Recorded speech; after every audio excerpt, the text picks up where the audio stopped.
Selama ini kita mungkin cuma ngeluh soal macet dan sesaknya kota besar. Tapi di belahan dunia lain, ada manusia yang terpaksa tinggal di atas makam. Sampai wilayah yang saking padat dan semerautnya, pemerintah angkat tangan dan meratakan semuanya dengan tanah. Inilah 5 tempat paling padat di bumi yang bakal bikin kalian bersyukur sama rumah kalian sekarang. Yuk kita mulai. Nomor 5, Jakarta. Kita mulai dari rumah sendiri. Banyak orang mikir Jakarta cuma soal macet. Padahal kenyataannya jauh lebih padat dari yang dibayangkan. Rata-rata lebih dari 15.000 orang tinggal di setiap 1 km persegi. Dan di beberapa wilayah padat seperti Tambora, kepadatannya bisa melonjak jauh lebih tinggi. Menjadikannya salah satu kawasan paling sesak di Asia Tenggara. Buset, 100.000 orang di 1 kilo. Itu tidurnya gantian apa gimana, Bang? Nah, justru itu masalahnya, Cie. Karena tanahnya udah nggak cukup buat nampung bangunan secara mendatar, rumah-rumah di sana dibangun vertikal tapi seadanya. Sempit, tanpa ventilasi, dan nempel satu sama lain. Tapi yang paling ngeri itu dampak ke bawah tanahnya. Jutaan orang di satu titik ini semuanya butuh air. Dan karena layanan air bersih nggak merata, warga akhirnya nyedot air tanah secara masif lewat sumur bor. Akibatnya, rongga di bawah tanah jadi kosong. Beban bangunan di atasnya terlalu berat, dan akhirnya Jakarta perlahan-lahan ambles atau tenggelam sekitar 10-20 cm setiap tahunnya. Kepadatan di sini bukan cuma bikin gerah, tapi perlahan bikin kotanya tenggelam. Nomor 4, Mumbai. Naik ke peringkat 4, kita ke Mumbai, pusat ekonomi India yang energinya nggak pernah habis. Kalau di Jakarta kita ngerasa sesek, di Mumbai kalian bakal ngerasain level padat yang beda lagi. Secara rata-rata ada sekitar 21.000 orang yang tinggal di tiap 1 km persegi. Tapi angka itu baru di permukaan. Karena jantung kepadatan Mumbai ada di tempat bernama Dharavi. Dharavi? Kayak pernah dengar, Bang. Itu yang jadi lokasi syuting film Slumdog Millionaire, bukan? Bener banget, Cil. Dharavi itu salah satu pemukiman kumuh terbesar di dunia. Bayangin, di lahan yang luasnya nggak sampai 2,5 km persegi, ada sekitar 1 juta orang yang tinggal di sana. Luasnya cuma seupil, tapi isinya penduduk satu kota besar. Di sini, gang-gangnya sempit banget sampai cahaya matahari aja susah masuk. Dan satu toilet umum bisa dipakai bergantian oleh ratusan orang tiap harinya. Kondisi ini bikin masalah sanitasi jadi tantangan yang luar biasa berat. Dengan ribuan orang yang berbagi fasilitas yang sangat terbatas, risiko penyebaran penyakit jadi sangat tinggi.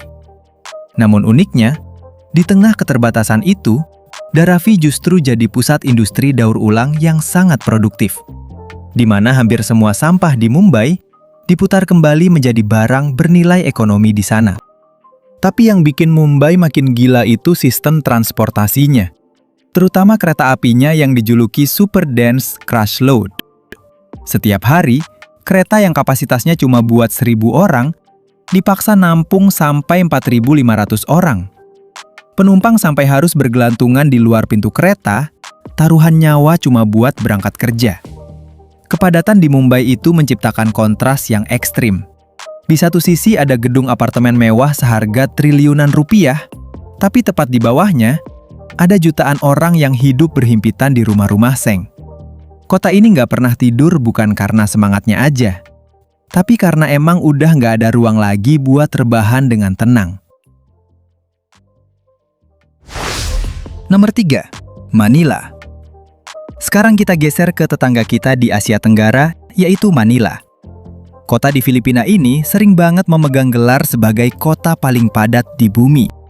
Bayangin aja, ada sekitar 42.000 orang yang berjejalan di setiap 1 km perseginya. Itu artinya tingkat kepadatan di sini hampir 3 kali lipat lebih sesak dari rata-rata Jakarta yang biasa kita keluhin tiap hari. Kondisi ini akhirnya memaksa penduduknya untuk menyulap lahan-lahan yang tak lazim menjadi tempat tinggal. Salah satu yang paling fenomenal adalah fenomena kampung makam. Ribuan orang benar-benar menetap tidur, bahkan membuka toko di atas makam-makam beton yang sudah beralih fungsi menjadi pemukiman permanen. Bang, itu serius? Tinggal di kuburan? Nggak takut apa kalau malam-malam ada yang ngetok pintu? Mungkin awalnya takut, Cil. Tapi bagi mereka, hidup berdampingan sama jenazah itu jauh lebih realistis daripada harus jadi gelandangan di jalanan. Di sini, kalian bakal lihat ring basket nempel di tembok makam. Atau anak-anak yang asik lari-larian di atas nisan.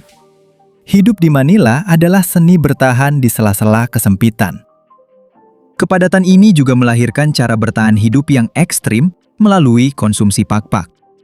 Istilah ini merujuk pada sisa makanan dari restoran besar yang dibuang ke tempat sampah, lalu dikumpulkan kembali untuk dibersihkan, dimasak ulang, dan dijual lagi demi mengisi perut yang lapar dengan harga murah. Ini adalah bukti nyata kalau manusia bisa sangat adaptif. Di Manila, keterbatasan ruang bukan lagi penghalang, melainkan tantangan buat tetap bertahan hidup meski harus berdampingan dengan kematian.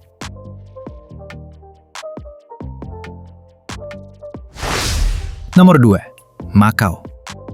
Sekarang kita masuk ke peringkat kedua, yaitu Macau. Wilayah yang berada di pesisir selatan Cina ini adalah salah satu wilayah terkaya di dunia. Tapi nasibnya sama, krisis lahan.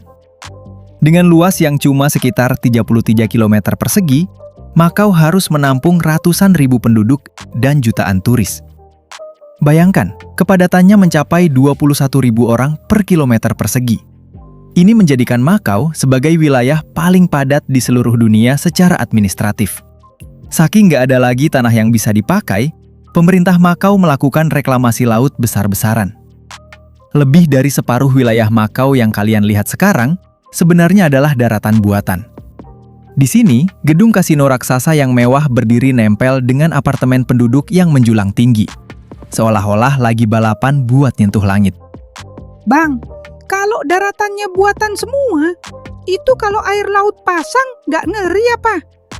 Jangan-jangan pas bangun tidur udah di tengah laut. Konstruksinya canggih, Cil. Tapi masalahnya bukan di laut, melainkan di harga tanahnya. Karena setiap jengkal tanah harganya selangit, masyarakat kelas menengah di Macau seringkali harus tinggal di apartemen mikro yang sempitnya luar biasa. Ruang tamu, dapur, dan tempat tidur bisa jadi cuma dibatasi selembar papan aja. Kepadatan ini juga bikin ruang publik jadi barang mewah. Kalian bakal jarang nemuin rumah dengan halaman luas. Satu-satunya tempat buat narik napas lega adalah taman kota yang biasanya juga udah penuh sesak. Menariknya, meskipun super sesak, Macau punya angka harapan hidup salah satu yang tertinggi di dunia. Macau adalah bukti nyata di mana kemewahan duniawi dipaksa berbesakan dalam keterbatasan ruang yang sangat kecil. Nomor 1, Kowloon Walled City, Hong Kong. Dan peringkat pertama jatuh kepada sang legenda, Kowloon Walled City.